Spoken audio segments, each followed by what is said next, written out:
I got a really good question that, it's kind of, I need a crystal ball to answer. It's how long does the whole foreclosure process take, from a gentleman named Randy. Randy, if I could answer this question with any semblance of truth, I would say it could be anywhere from 6 months to 5 years.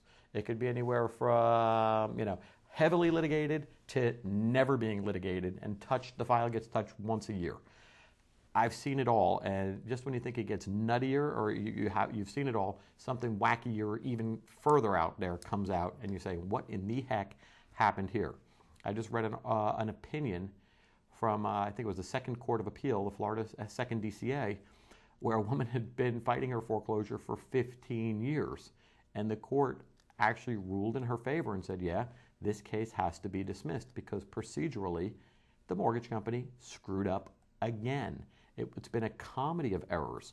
And even though the judges didn't like the fact that this woman had been living in her house for 15 years without paying the mortgage, they couldn't do anything about it because procedurally the mortgage company was inept.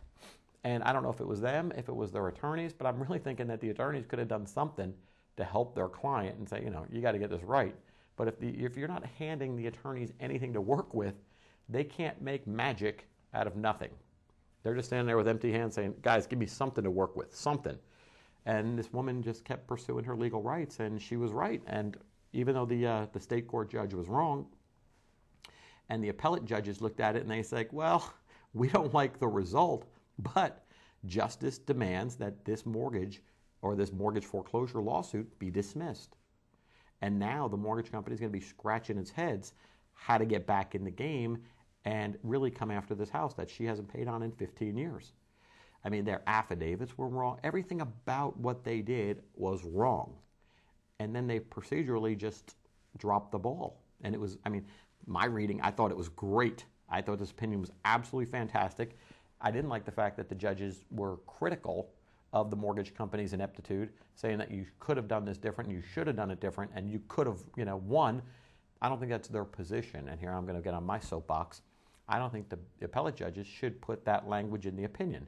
They should stick with the law, say the law requires this result. They don't have to say in there, I don't like it. I don't care if you like it. I don't care what you think about it. I want to know what the law is and what your opinion on the law is. Thank you. I don't care if you don't like it. It's not your fault. You want to say you don't like it? Tell your friend, tell your wife. But don't put it in the opinion. It has no place in the opinion. That's just my 2 cents.